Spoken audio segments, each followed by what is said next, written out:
Hi, I'm Doc Stoehner with XSA International, and in this video I'm going to discuss with you how to convert a tourniquet over to a pressure dressing. In hostile environments, it is often a medic's first response to immediately control bleeding by the use of a tourniquet. Because people can bleed to death so fast, often the tourniquet is the first thing you go to.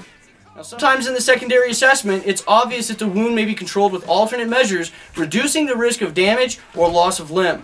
Conversion is particularly indicated if you'll encounter delayed evacuation times and the bleeding can be effectively managed. So in some cases, the conversion of the tourniquet may be indicated.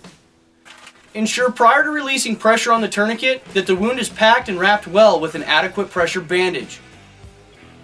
Care must be taken in releasing the tourniquet so as to avoid blowing out any previous clotting action that's already occurred.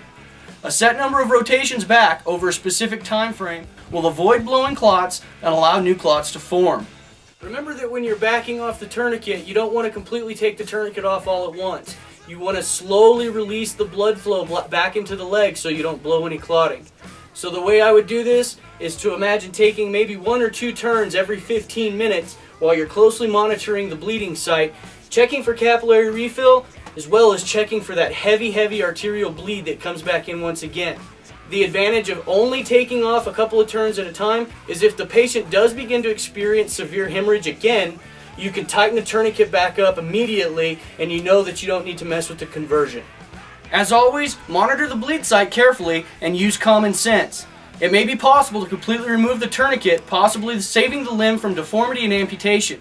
But if there's been a complete amputation, the patient is in advanced shock, there's insufficient personnel to monitor the patient for new bleeding, or your evacuation time is quick, do not ever convert to a pressure bandage. Leave that tourniquet on there, and as always, when you're using a tourniquet, make sure to mark T on the patient's forehead as well as the time of application. Remember that for any bleeding patient, you need to monitor them closely for shock, as well as a changing level of consciousness. I'm Doc Stoehner with XSA International, and thanks for watching our videos. Be sure to like, share, and subscribe. We know you've got questions, so send them our way. We'll do the best we can to get them answered.